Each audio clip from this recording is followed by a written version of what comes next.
This is the solution for the net present value, the debt collection. This is the document you have online. I'm just going to show you how to use this document to understand the way to calculate the answer to the question.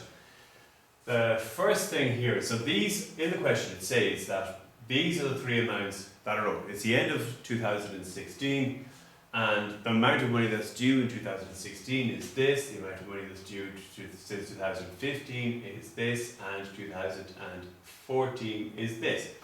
So we now need to figure out how much we're going to collect. So I've broken this down to when we're going to do the collection. So in 2017, because we collect 60% of the 1-year-old debts, I get 60% of this, and that's this calculation. If you click on the cell, it'll show you that the calculation is this here multiplied by 60%, and it gives us this. We then know that in the second year, we're going to collect 2-year-old debts, so the 40% we do not collect of this becomes an older debt. So we're still going to try and collect it in 2018.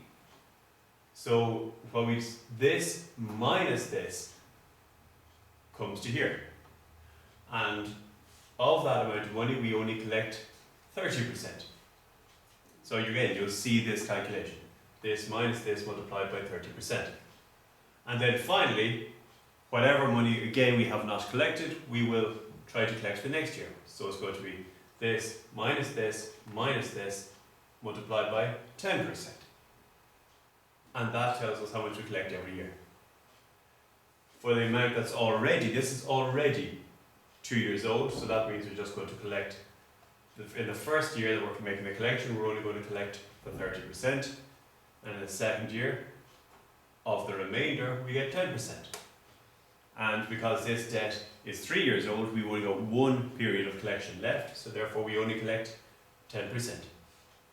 And that's how the collection is calculated.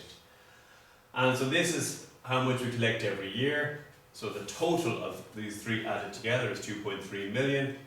And it said what percentage of the 5.1 million that we originally were owed. That's 46%.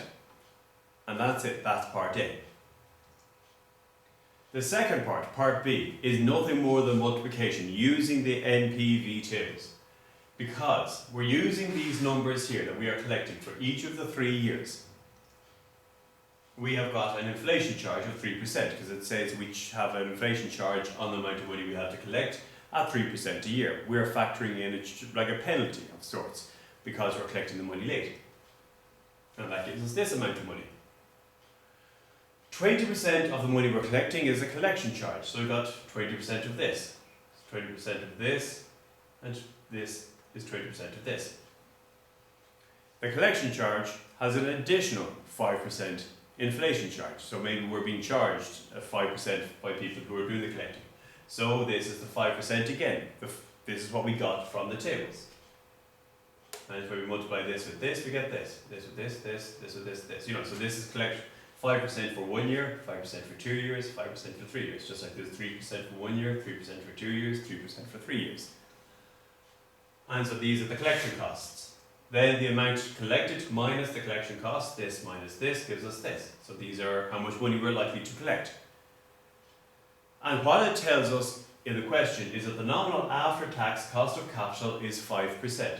So basically we discount at 5%. And this is the 5% discount for each of the three years, 1, 2, and 3, multiplied by the amounts, and it gives us the amount that we collect. Add them together, that's the answer to part B. And that's the question. It is actually quite simple if you practice it a couple of times.